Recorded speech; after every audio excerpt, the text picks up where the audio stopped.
أعوذ بالله من الشيطان الرجيم. بسم الله الرحمن الرحيم. لا أقسم بيوم القيامة ولا أقسم بالنفس اللوامة. أيحسب الإنسان أن لن نجمع عظامه بلى قادرين على أن نسوي بنانه بل يريد الإنسان ليفجر أمامه يسأل أيان يوم القيامة فإذا برق البصر وخسف القمر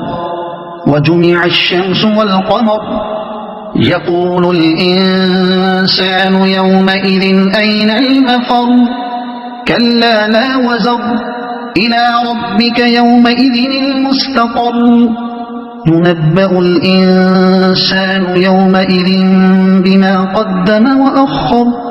بل الإنسان على نفسه بصيرة ولو ألقى معاذيره لا تحرك به لسانك لتعجل به إن علينا جمعه وقرآنه فإذا قرأناه فاتبع قرآنه ثم إن علينا بيانه كلا بل تحبون العاجلة وتذرون الآخرة وجوه يومئذ ناظرة إلى ربها ناظرة ووجوه يومئذ باسرة تظن أن يفعل بها فاقرة كلا إذا بلغت التراقي وقيل من راق وظن أنه الفراق والتفت الساق بالساق إلى ربك يومئذ المساق فلا صدق ولا صلى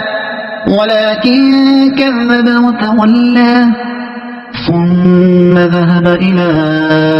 أهله يتمطى أولى لك فأولى ثم أولى لك فأولى أيحسب الإنسان أن يترك سدى ألم يك نطفة من مني يمنى ثم كان علقة فخلق فسوى